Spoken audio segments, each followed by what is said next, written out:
Combien tu es merveilleux, combien tu es grand, Seigneur. Et aujourd'hui, Seigneur, nous voulons élever ton nom comme un étendard sur ce pays. Nous voulons élever ton nom comme un bouclier dans nos familles, dans nos foyers. Nous voulons élever ton saint nom, Jésus, comme une protection parfaite sur nos vies. Tu es celui qui nous tient la main. Tu es celui qui marche devant nous, Seigneur. Et par nos chants, par nos louanges, nous voulons exalter ton nom. Nous voulons élever ton nom, Seigneur, en chantant ces chants, Seigneur. Merci, Seigneur, de nous remplir ton Esprit Saint, de nous visiter dans nos familles, de visiter nos vies, Seigneur, et de nous revêtir, Seigneur, de ta puissance, la puissance de ton Esprit Saint, Seigneur. Merci, Seigneur. Nous t'invitons à chanter avec nous le chant numéro 26, Debout, Sainte Couronne, debout dans la bataille, debout dans la prière. Jésus est là et c'est lui qui conduit nos pas. Amen. Alléluia.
turabashuhuje bene data mu izina ry'umwami wacu Yesu Kristo. Nous vous saluons, frères et sœurs, dans le nom de notre Seigneur Jésus-Christ. Gira igitondo cyiza. Une bonne matinée à vous. Ku cyumweru mujye mwibuka kandi ni byiza cyane ko bigaruka muri twebwe ko mu gitondo nk'iki cyo ku cyumweru mwami Yesu yazutse. Chaque matin, il faut vous en souvenir et vous rappeler aussi qu'un matin comme celui-ci, le Seigneur Jésus est ressuscité. C'est le jour du Seigneur, le jour de Dieu.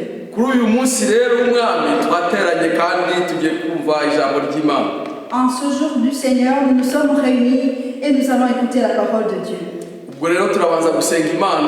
Nous allons prier le Seigneur.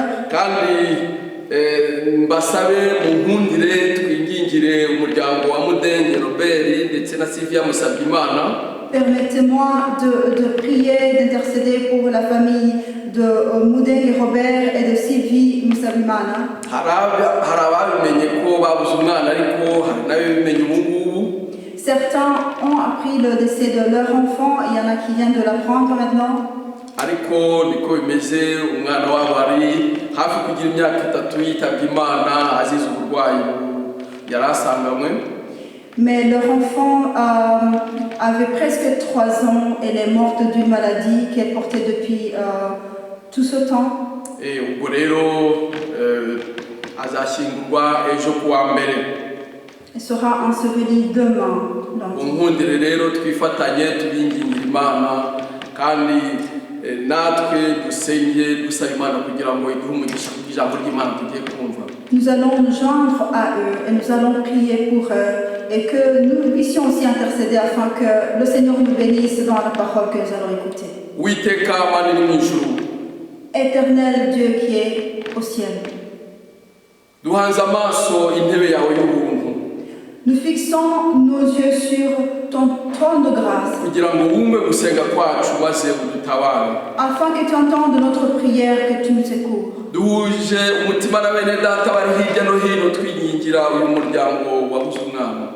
Nos cœurs s'unissent à nos frères et sœurs en priant pour cette famille qui a perdu l'enfant.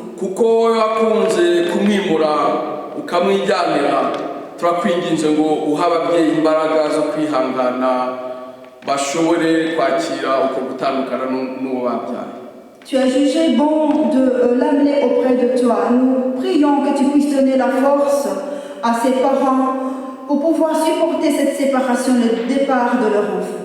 Turasabye rwose ngo kugenda kuno mwana kwere kuzana umwijima ahubwo kurushe gukurura umucyo kuri uriya muryango.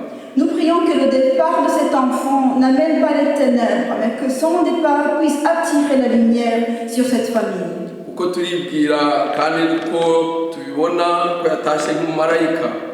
Car nous nous disons dans nos cœurs, et c'est visible qu'elle est partie comme une ange. Et nous avons la foi que nous reverrons les nôtres de qui nous avons été séparés. Nous prions pour cette famille. Le père, la mère et les frères et sœurs de cet enfant. Afin que tu les fortifies. Et que tu leur donnes le courage. Que tu leur donnes de vivre dans ce monde comme des personnes qui se battent pour le ciel.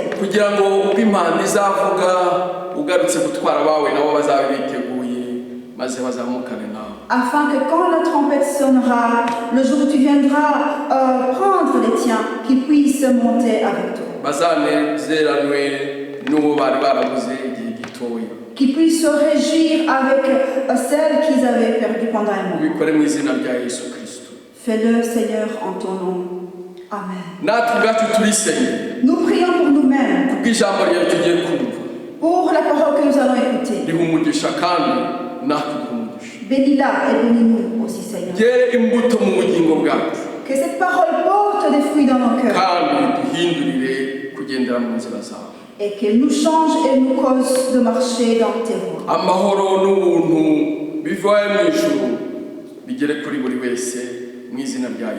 Que la paix et la grâce qui viennent du ciel atteignent chacun dans le nom de Jésus. Amen. Alléluia. Alléluia. Yes, ashimwe. Que Jésus soit loué. Tugiye gusoma ijambo ry'Imana duhereye ku butumwa bwiza bwa Luka. Nous allons lire la parole de Dieu en commençant dans l'évangile selon Luc. Ndetse muri make nyine nkuko maze kubivuga turagaruka ku bya Pasika. Et en peu de mots, comme je viens de vous l'annoncer, nous reviendrons sur Pâques. Kuko nubwo twagize igihe cyo kwiga ijambo ry'Imana mu buryo buhagije. Parce que même si nous avons eu l'occasion d'apprendre la parole de Dieu plus largement, mais on ne se lasse pas de parler de la Pâque. Parce que c'est là que notre salut se trouve. Que Dieu soit glorifié. Évangile selon Luc, au chapitre 24, à partir du premier verset.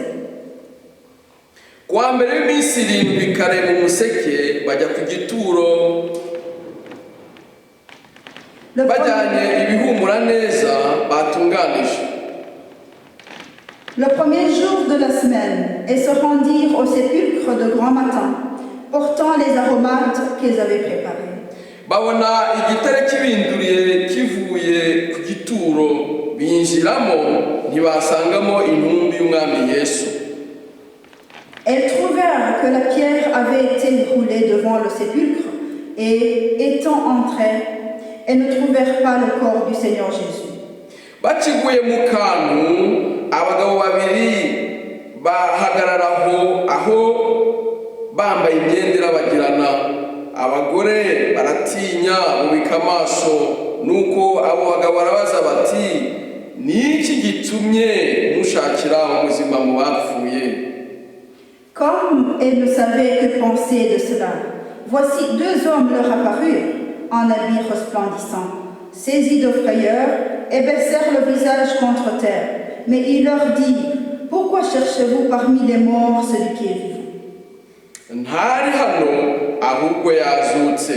Mwibuke ibyo yavuganye namwe akiri i Galilaya ati umwana w'umuntu akwiriye kugambanirwa ngo afatwe n'amaboko y'abanyabyaha abambwe maze azazuke ku munsi wa gatatu.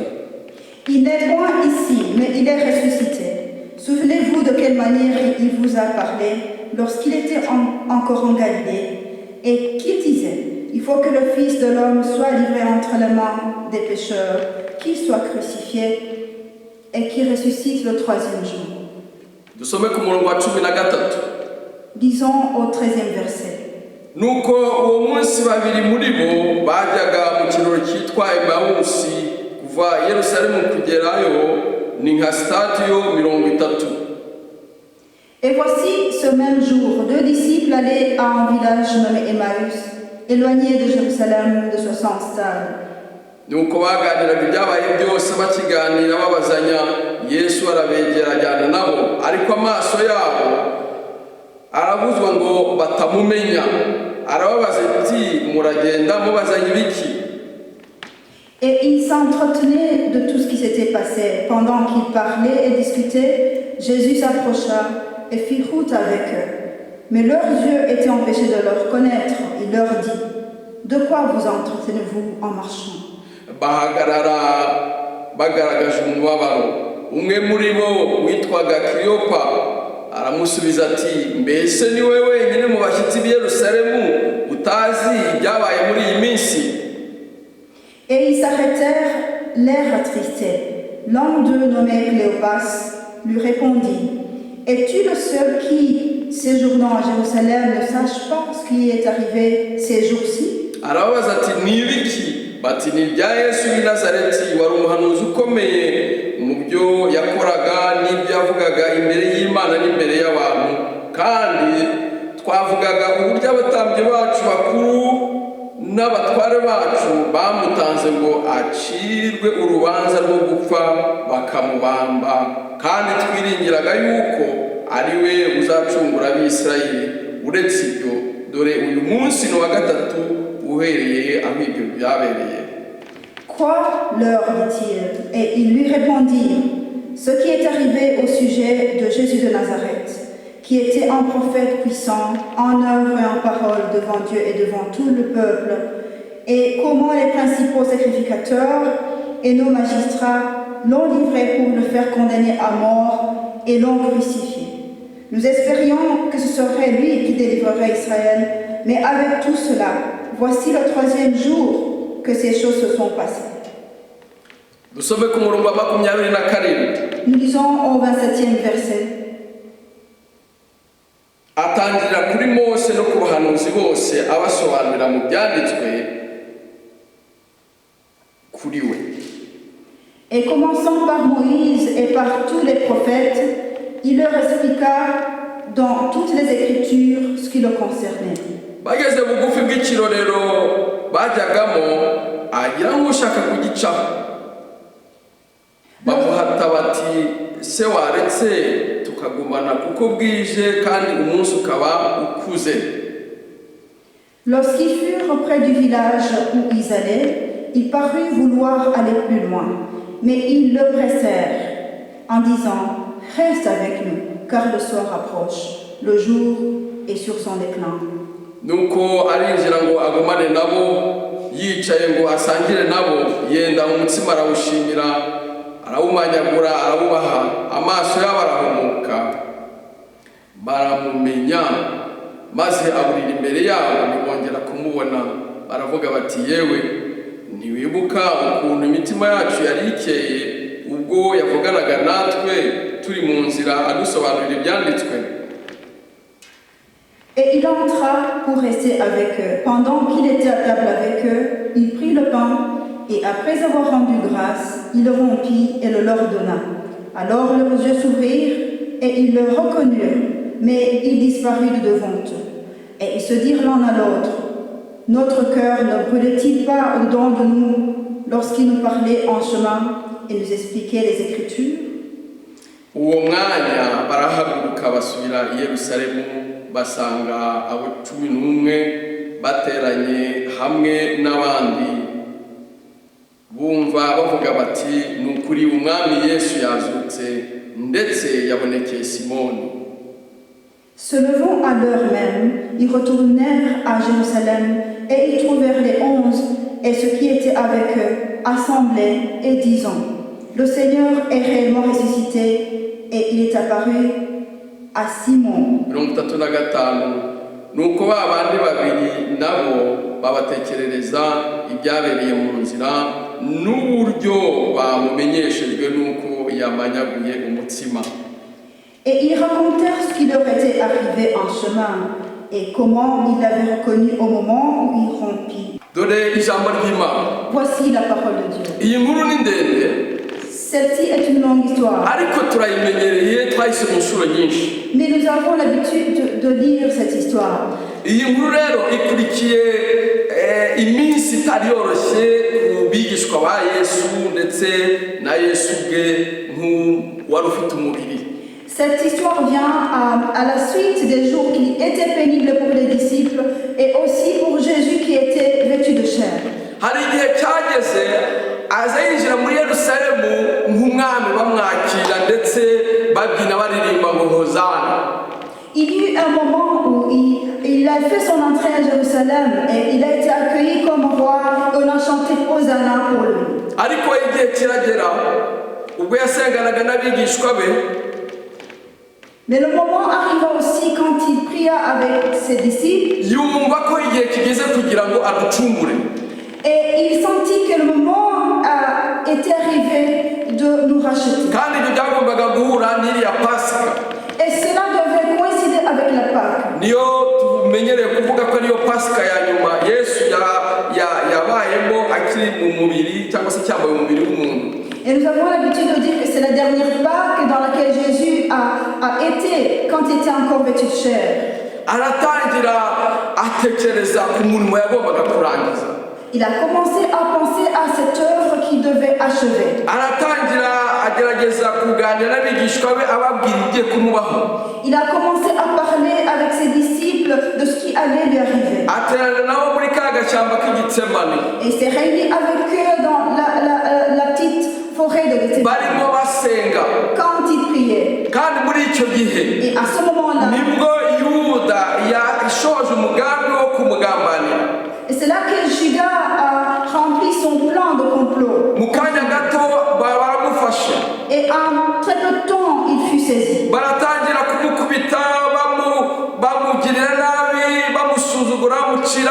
Ils ont commencé à le frapper, à le maltraiter en crachant sur lui. Ils l'ont emmené devant les juges. Mais tout cela, vous comprenez que ce n'était pas facile. Le moment est arrivé, il est allé à la croix, il a été crucifié. Et il a été jugé. Même s'il était innocent, il a été jugé pour être crucifié.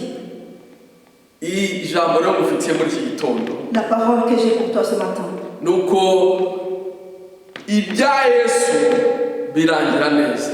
C'est qu'avec Jésus, l'histoire se termine.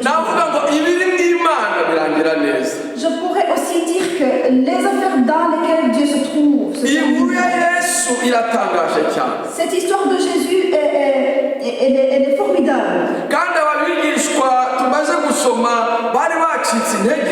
Et les disciples que nous venons de voir dans les Écritures étaient affaiblis.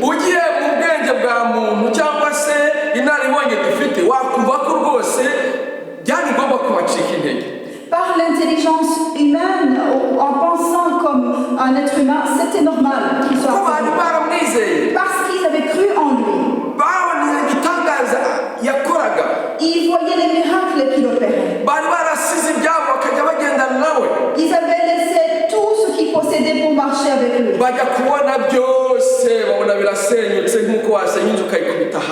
Et le moment est arrivé où tout s'est écroulé comme une maison pourrait s'effondrer.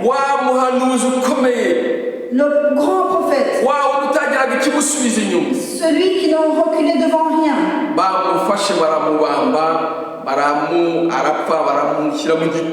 il a été saisi, ils l'ont crucifié, il est mort et il a été enseveli. Ils sont rentrés avec beaucoup de douleur, beaucoup de tristesse et sont retournés dans leur famille. Mes frères et sœurs,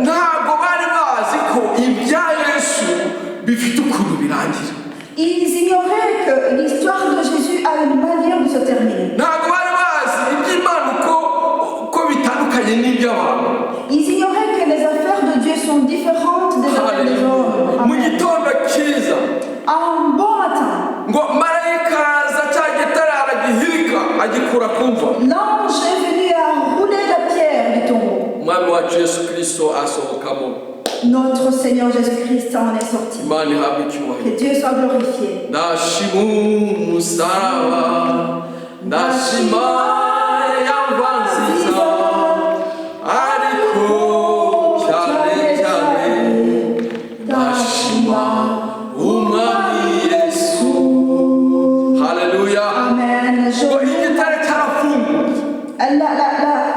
Le sépulcre s'est ouvert.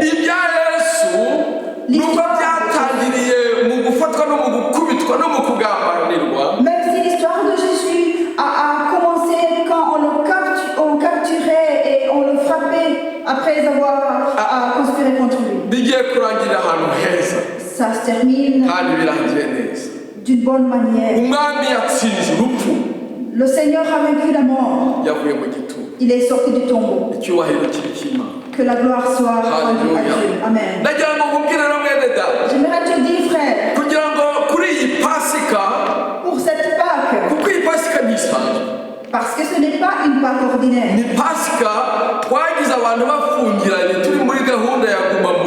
Il s'agit d'une Pâque qui est arrivée quand on était confinés.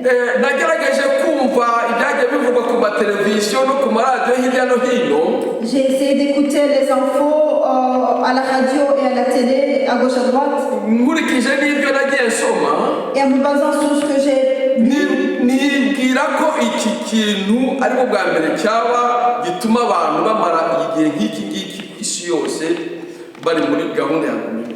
Je me dis que c'est la première fois qu'une telle chose survienne pour que tous les peuples restent chez eux, confinés.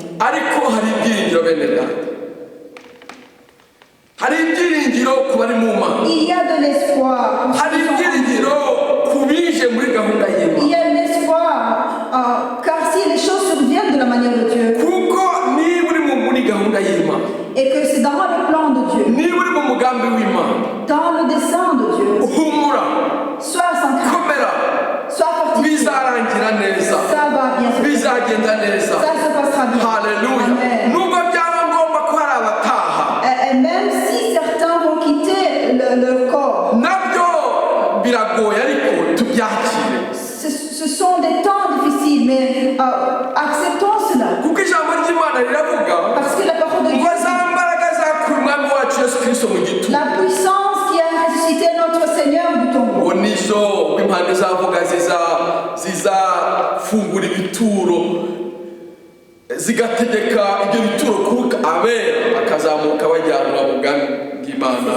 cette puissance-là qui sortira ceux qui seront endormis de leur tombeau lorsque la trompette sonnera, ils iront vers le Seigneur.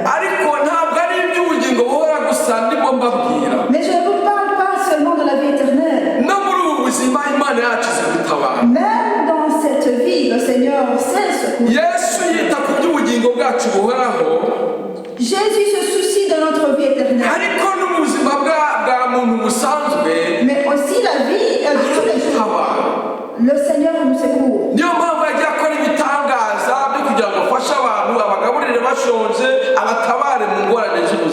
C'est pour cela que le Seigneur a toujours aidé les humains dans leur vie quotidienne. Il les a nourris quand ils avaient faim, il les a guéris quand ils étaient malades.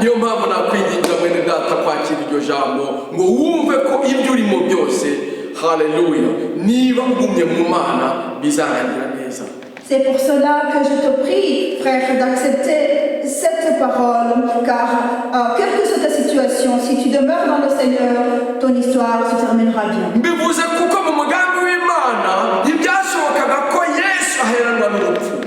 Je le dis parce que dans le plan de Dieu, c'était pas possible que Jésus reste dans le tombeau. C'était pas possible que Jésus soit vaincu. Hallelujah. Amen. Kuko nawe yikomeje agakomerera mu bushake bwase akavuga ati ndendera kumwe iki gikombe. Parce qu'il s'est raffermi dans le Seigneur, dans son Dieu, en son Dieu, et a dit j'accepte de boire de cette coupe. Reka mumundire mbabwire agakuru gatoya k'umukobwa w'umwami wo muri Polonde. Permettez-moi de vous raconter une brève histoire d'une princesse.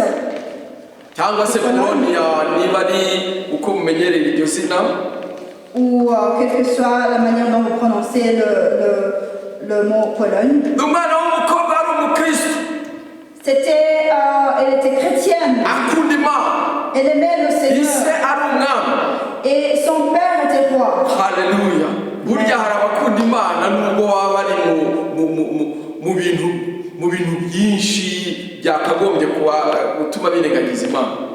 Il y a des personnes qui continuent à aimer le Seigneur même quand ils sont dans un confort qui pourrait leur faire oublier le Seigneur.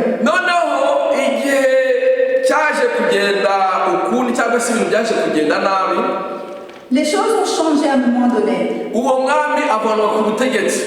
Ce roi a été destitué. Et il a dû fuir vers la France. Et vous comprenez qu'il est parti avec toute la famille royale. Il a fui vers la France.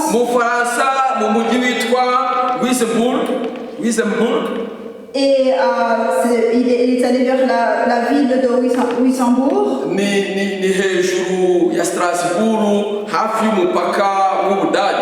C'est au nord de Strasbourg, à la frontière d'Allemagne.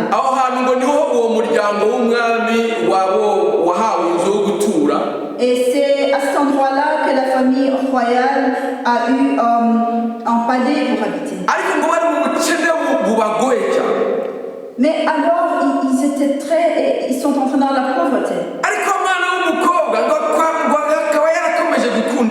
Mais cette fille a continué à aimer le Seigneur.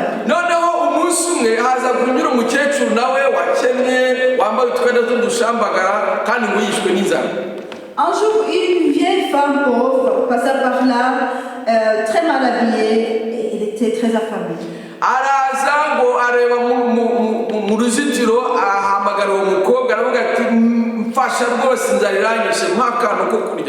Elle a essayé d'entrevoir pour regarder vers la maison et elle a dit à cette fille, je meurs de faim, donne-moi à manger. Et vous comprenez qu'elle n'avait pas grand-chose.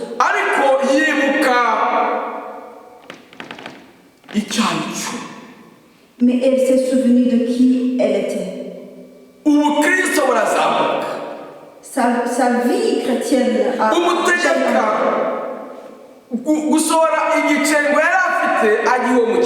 et lui a ordonné de sortir la pièce de monnaie qu'elle avait. À cette femme. Cette vieille dame était chrétienne aussi.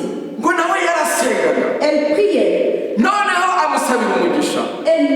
a demandé la bénédiction pour elle. Parce qu'elle avait été mise au courant de l'histoire de cette famille. Et là, elle a levé ses mains et a prié pour elle.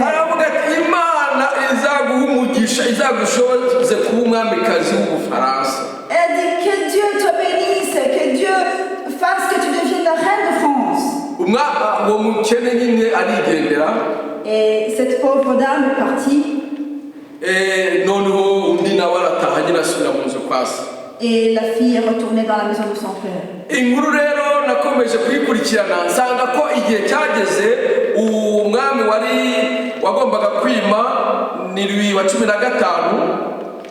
En essayant de suivre l'histoire, le roi qui devait aller sur le trône était Louis XV.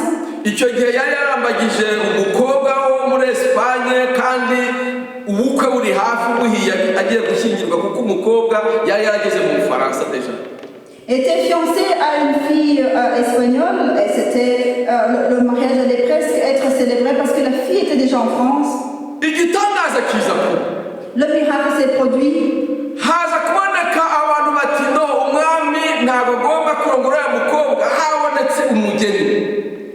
Les gens se sont opposés, ils ont dit non, le roi ne doit pas épouser cette fille, il y a une épouse pour lui.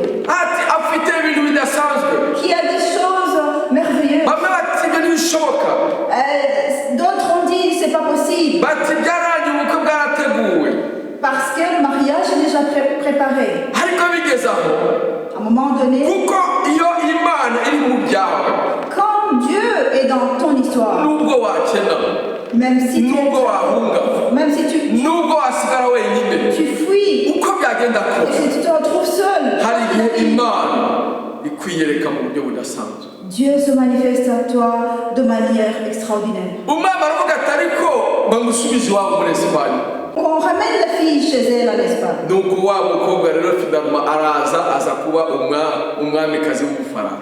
C'est ainsi que cette fille-là est devenue la reine de France. L'histoire dit que le jour de leur mariage, on lui a demandé comment il se sentait.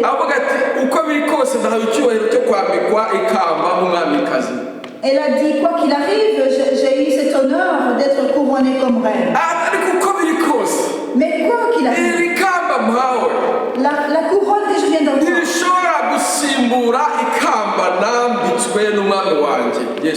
ne peut pas remplacer la couronne que j'ai reçue de mon Seigneur Jésus-Christ.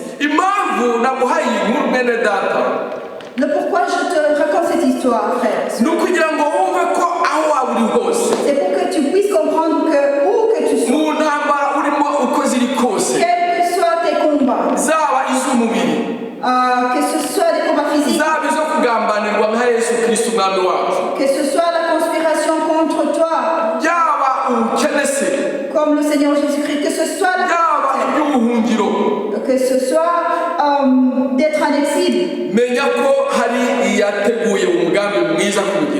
Sache qu'il y a un Dieu qui a prévu, qui a fait un bon plan sur ta vie.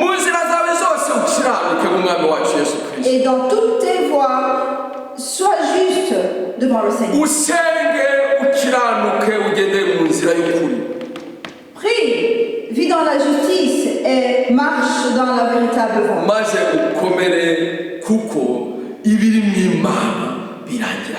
Et sois fortifié, car l'histoire dans laquelle Dieu se trouve se termine. Amen. Et même en son temps difficile. Car chacun se demande quand sera-t-il? Le travail s'est arrêté. Qu'est-ce qu'on va faire? Mais si tu t'es déjà remis dans les mains de Dieu, si tu es prêt à marcher dans la volonté de Dieu, ça se terminera d'une bonne manière et que le Seigneur devienne à l'aise. Amen. Une chose que j'aimerais que tu puisses souligner. Ne te dis pas comme certains se disent que l'histoire de Jésus sème la confusion. Ce n'est pas la confusion. Parce que les deux disciples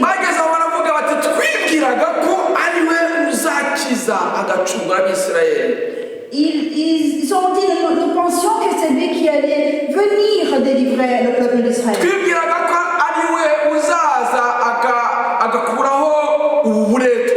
Nous pensions que c'est lui qui allait venir abolir cet esclavage. Mais voici, c'est fini. Ils sont tombés dans une sorte de confusion. Mais Jésus s'est approché d'eux. Il leur a dit, mais ne savez-vous pas? Est-ce que je ne vous l'ai pas dit? Que Dieu nous vienne à l'aide. Amen. Les prophètes ont parlé sur Jésus. Et ils l'ont bien expliqué. À la manière dont il devait naître et plus tard être crucifié. Et lui-même, il a dit sur ce qui le concernait.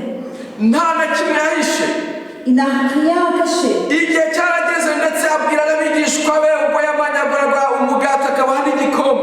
Le moment est arrivé où il s'est réuni avec ses disciples, il a rompu le pain et leur a donné la coupe.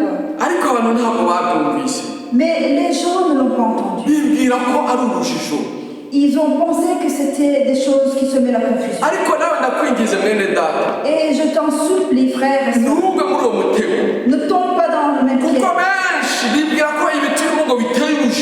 Car beaucoup pensent que ce sont des histoires qui sèment confusion. Mais il n'y a rien qui était prophétisé ou qu'il soit dans la parole de Dieu. Il n'y a rien qui n'est pas inscrit dans la parole de Dieu. Parce que la prophétie dit qu'il y aura des temps difficiles. Qu'il y aura des fléaux. Qu'il y aura des temps difficiles comme celui-ci. Et qu'à ce moment-là, le Seigneur sera proche. Toi aussi, que ces choses-ci ne te sèment pas. Ne te pose pas la question en disant où est Dieu? Et pourquoi Dieu permet que ces choses se passent?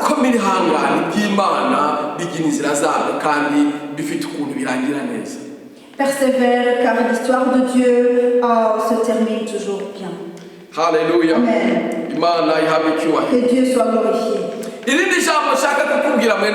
autre parole que j'aimerais te donner, frères et sœurs.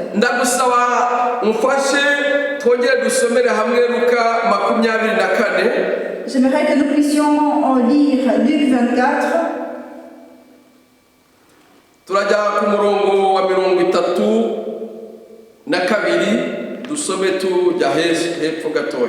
Au verset, du verset 32 et plus bas.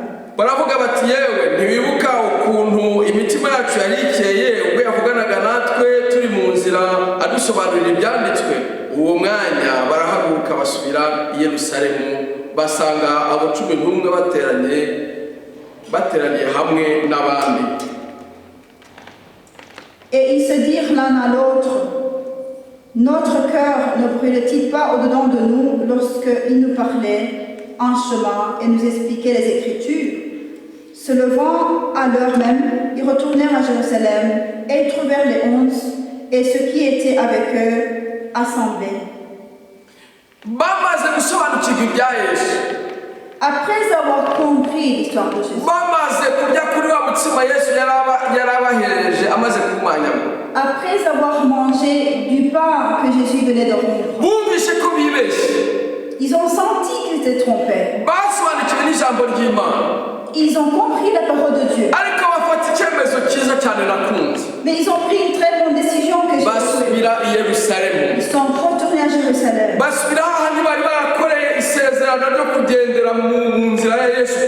Ils sont retournés là où ils avaient fait le vœu de marcher dans le chemin de Jésus-Christ. Et ceci devrait être une leçon pour nous. Tu ne dois pas t'attarder là où tu ne devrais pas être. Tu ne dois pas t'attarder là où Dieu ne t'attend pas. Si tu as quitté là où Dieu te voulait, je te prie d'y retourner.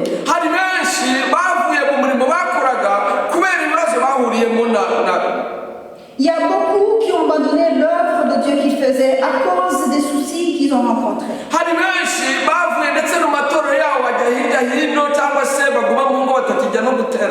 Il y a beaucoup qui ne fréquentent plus leurs églises ou qui restent carrément chez eux, qui ne se réunissent plus. Mais ça ne devrait pas se passer ainsi. Alléluia. Mais j'aimerais t'exhorter, frère. Toi qui as eu un problème, pense de nouveau et médite à ce que la parole de Dieu dit. Les tribulations étaient annoncées. La persécution a été annoncée. Mais la parole de Dieu ajoute: heureux celui qui persévère jusqu'à la fin. Alléluia. Amen.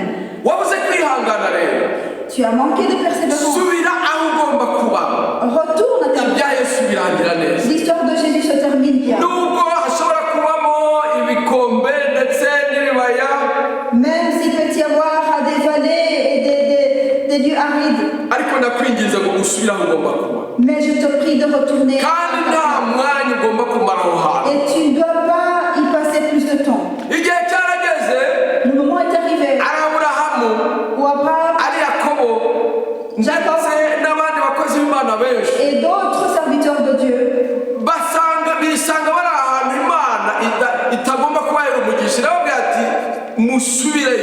ils se sont retrouvés en une place où Dieu ne devait pas les bénir. Il a ordonné en disant: retourne dans le pays de ton père. C'est là que la promesse sera accomplie. Amen. Alléluia. Notre Seigneur a été amené en Égypte. Mais le moment est arrivé où Dieu a dit: retourne-y. C'est pas ici que tu dois être. Où te situes-tu? Comment te tiens-tu dans la foi? Comment te tiens-tu dans l'œuvre de Dieu?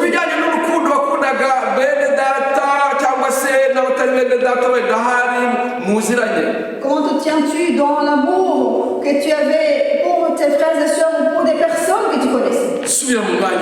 Retourne à ta place. Sois de nouveau une personne pleine de bonté. Alléluia. Amen. Que Dieu t'accorde de retourner à Jérusalem. ibyakozwe n'intumwa ibice 16 umurongo wa 6 niho turi buhere. Acte 16 au 6e verset.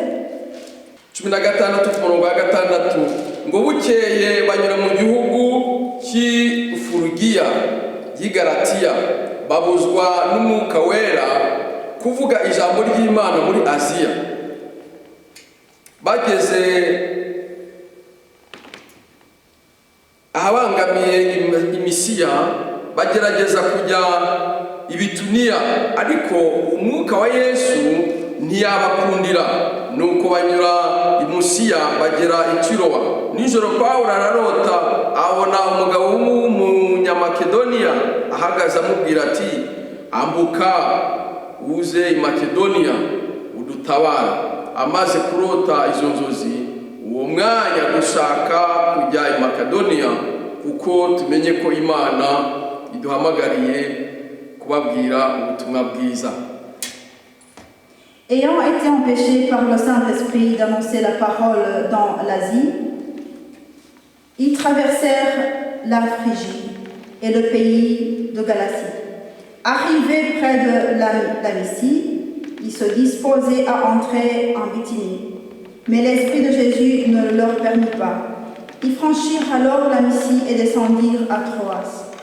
Pendant la nuit, Paul eut une vision. Un Macédonien lui apparut et lui fit cette prière.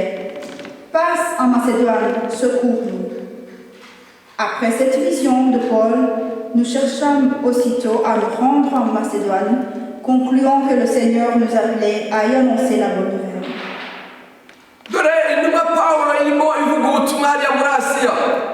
Voici l'apôtre Paul qui prêchait la bonne nouvelle en Asie.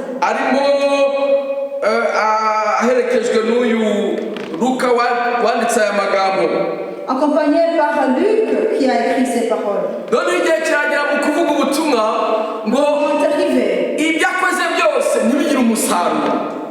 Pendant qu'il prêchait la parole, tout ce qu'il faisait ne portait pas de fruits. Il amenait les gens à la repentance. Mais il a remarqué que ça ne se passait pas comme avant. Et au moment, à chaque fois qu'il essayait de faire quelque chose, le Saint-Esprit lui disait, ne fais pas.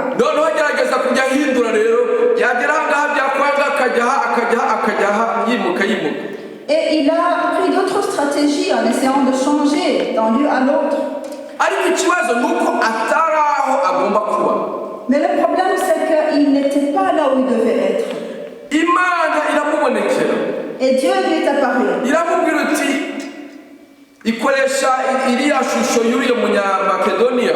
Et Dieu a utilisé l'image de ce Macédonien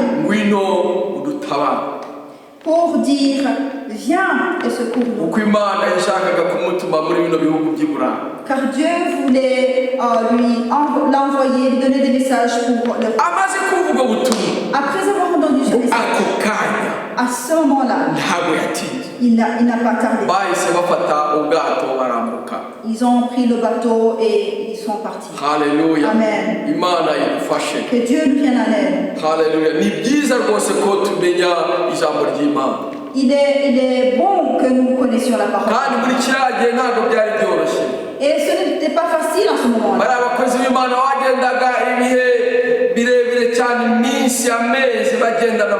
Ces serviteurs de Dieu marchaient longuement, des jours et des mois. Mais à chaque fois que la voix de Dieu leur parvenait, à la voix de Dieu, quand elle parvenait à un serviteur, il se retourne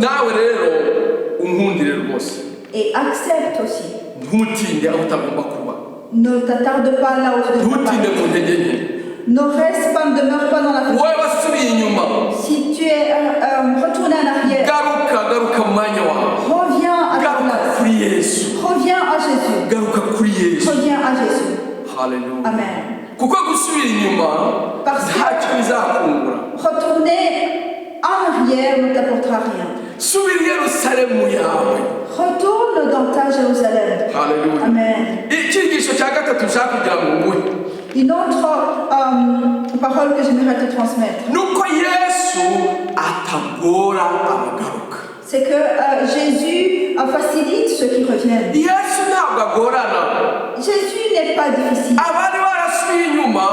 Ceux qui avaient rétrogradé, qui étaient tombés dans les péchés, quand ils revenaient à Jésus, ou quand on les leur amenait, il y a une manière dont Jésus les recevait. Parce que certains voulaient obtenir de lui la permission de lapider ces personnes. Mais c'est pas comme cela avec Jésus. C'est pour cela que je suis occupée à vous dire que l'histoire de Jésus se termine bien. Ça se termine bien dans cette vie. Mais aussi dans la vie éternelle, ça se termine bien.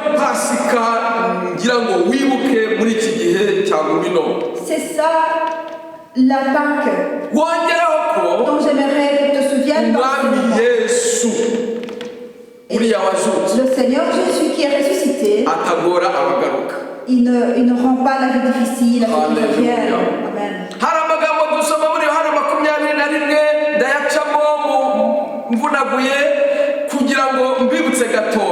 Il y a des paroles que nous trouvons dans Jean 21. Je vais vite parcourir pour vous rappeler. Parce que dans des problèmes qui ont surgi,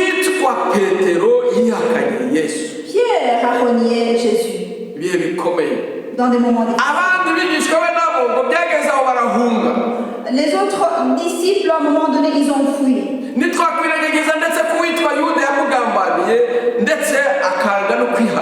Nous ne pouvons pas mettre de côté le fait que Judas l'a trahi et n'a pas voulu se repentir. Mais Jésus ne rend pas la tâche difficile pour ceux qui reviennent. Mais ceux qui ne reviennent pas, qui demeurent dans leur faiblesse,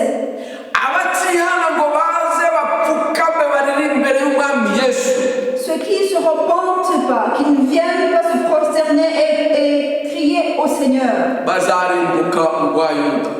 ils vont périr comme Judas. Parce qu'ils auront refusé de se repentir. Mais même si Pierre avait renié Jésus,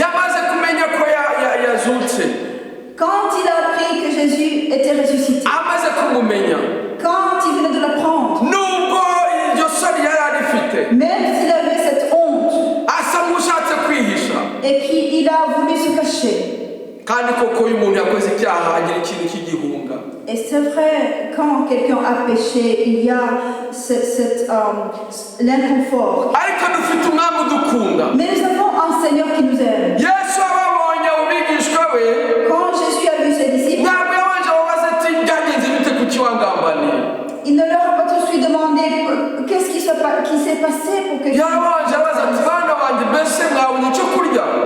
il leur a demandé, enfants, avez-vous à manger? Et il les a nourris. Alléluia. Amen. Après les avoir nourris, et il a enlevé la peur en demandant, Pierre, est-ce que tu m'aimes? Il lui a dit, oui, Seigneur, tu sais que je t'aime.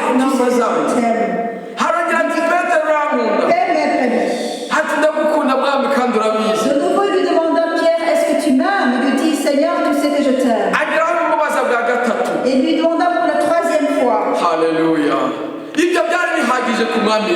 Ça, c'était suffisant pour le Seigneur. Parce qu'il venait de lui dire qu'il est. Le Seigneur nous facilite la tâche. Amen. Là où, quel que soit les choses que tu as faites, si tu viens avec un cœur repentant, Jésus est ressuscité. Et ce qui a fait qu'il est allé à la croix, c'est pour que nous, pécheurs, nous ayons le pardon. C'est pour que nous soyons vêtus de sa justice. Il le fait par sa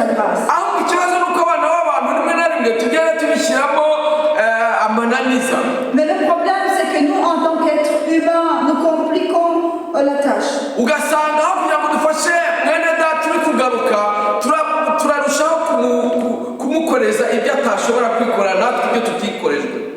lieu d'aider le frère ou la sœur qui revient vers le Seigneur, nous mettons un plus lourd fardeau sur la personne. Je parle aux serviteurs de Dieu. Pour qu'en un moment comme celui-ci, nous retournions vers la parole de Dieu. Quand on amena vers Jésus les pécheurs et des personnes faibles, quand il remarquait que dans le cœur de cette personne, il y avait la repentance, il lui disait, va et ne péche plus. Ça, c'était suffisant. Mais des fois, nous rajoutons des choses. Mais la Pâque comme celle-ci, qu'elle puisse nous changer. Que tu changes et que je change aussi. Afin que nous puissions apprendre à accueillir les personnes faibles comme le Seigneur Jésus le fait. Alléluia. Amen. Que Dieu soit glorifié. Il y a l'histoire d'Agar et de Sarah.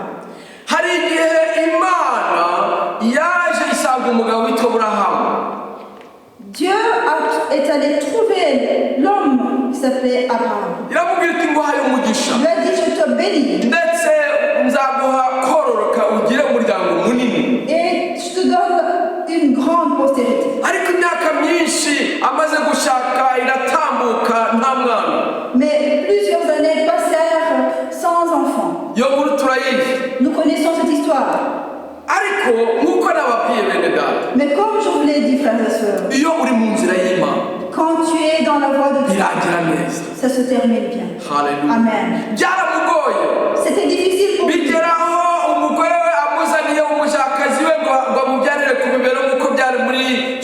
C'est arrivé au moment où sa femme lui a proposé comme femme pour enfanter sa servante.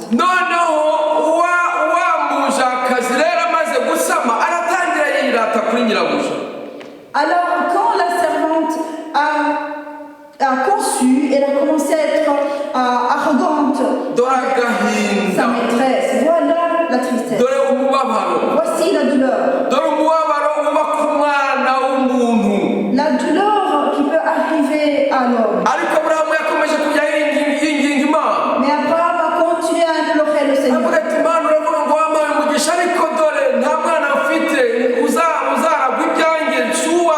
En disant, Seigneur, tu as dit que tu m'as donné la bénédiction, mais je n'ai pas d'héritier.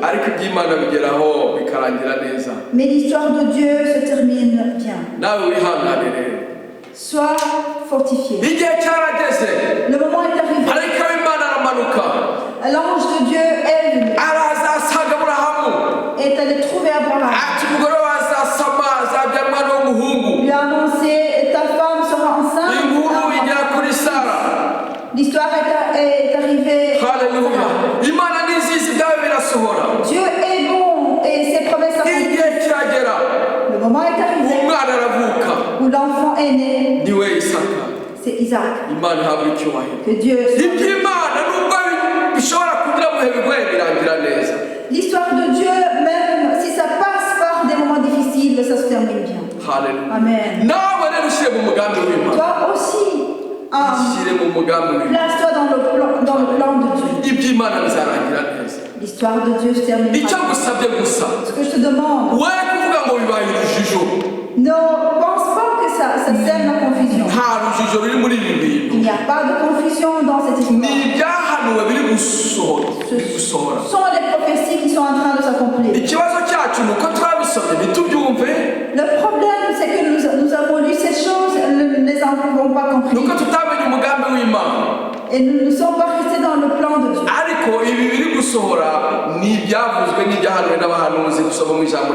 Mais les choses qui sont en train de se produire ont été prophétisées et sont dans la parole de Dieu.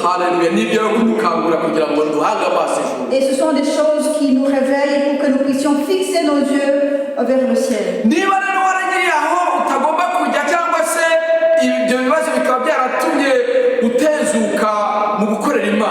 Si tu as emprunté une voie qu'il ne fallait pas, ou que tu t'es lassé dans l'œuvre de Dieu, ne t'attarde pas là où tu es, retourne à ta place. Retourne dans ton appel. L'histoire de Jésus se terminera bien, soit sans crainte. Et même si tu as eu beaucoup de faiblesses, même si tu es tombé dans le péché,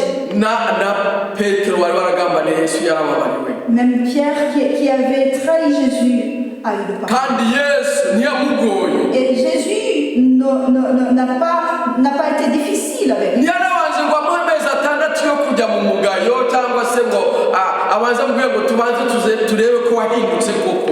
Il n'a pas d'abord mis à l'écart pendant 6 mois pour dire je vais d'abord voir si tu as réellement changé.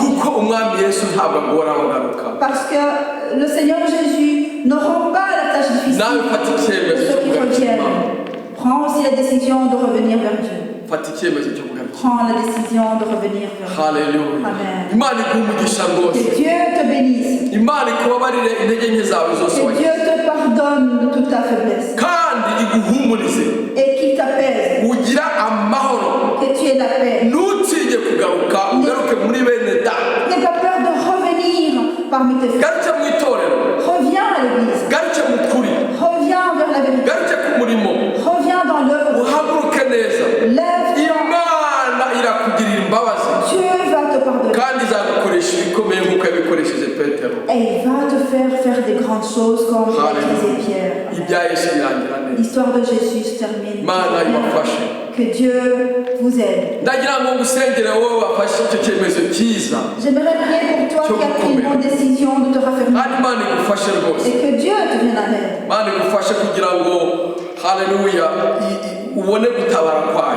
Que Dieu fasse que tu vois à son secours. Dis-lui, Seigneur, je reviens. Je t'offre mon cœur. Je t'offre ma vie. Je me donne à toi. Pardonne-moi de mes péchés. Pardonne-moi de mes péchés. Inscris mon nom dans le livre de vie. Je veux être pleinement ton enfant. Je veux te servir. Je veux être juste. Et je veux être utile parmi dans ma famille et dans mon pays. Reçois-moi et que je puisse comprendre que ton histoire finit toujours bien. Ça ne se termine pas dans le sépulcre. Ça ne se termine pas dans la trahison. Car il y a une puissance divine qui descend et qui ouvre les sépulcres. Pardonne-moi, Seigneur. Et que je continue à me fortifier dans ton chemin. Que Dieu te bénisse. Et la foi. En temps utile. Que nous entendions le témoignage, ton témoignage que tu as reçu et que tu es en train de servir. Toi qui avais rétrogradé. Que nous entendions que tu as pris une bonne décision de retourner dans la voie de servir.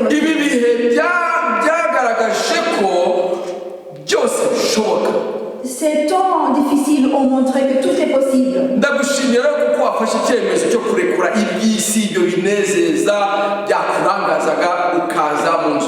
Je te remercie d'avoir pris cette décision de laisser ces choses mondaines qui te distrayaient et d'être venu dans la vie.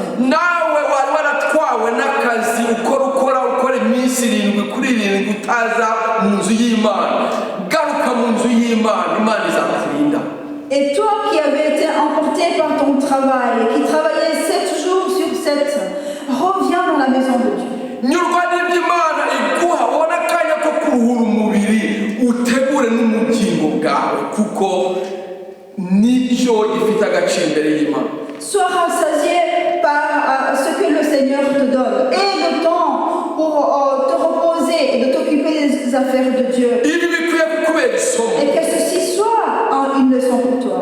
kugira ngo uhe Imana akanya gato mu byawe byose. Afin que tu accordes un moment au Seigneur dans tout ce que tu possèdes. ntacyo uzabura ntacyo uzakena iby'Imana birangira neza. Tu ne manqueras de rien car l'histoire de Dieu se termine bien. Imana data wa twese uri mu ijuru, Seigneur Père céleste, turagushimiye ku bw'ubuntu bwawe. nous te remercions pour ta grâce. Umugisha abantu bose bumvishe ijambo. Bénis tous ceux qui ont écouté cette parole. duhe gukomerera muri ubu butumwa. Bénis-nous et raffermis-nous dans ce message.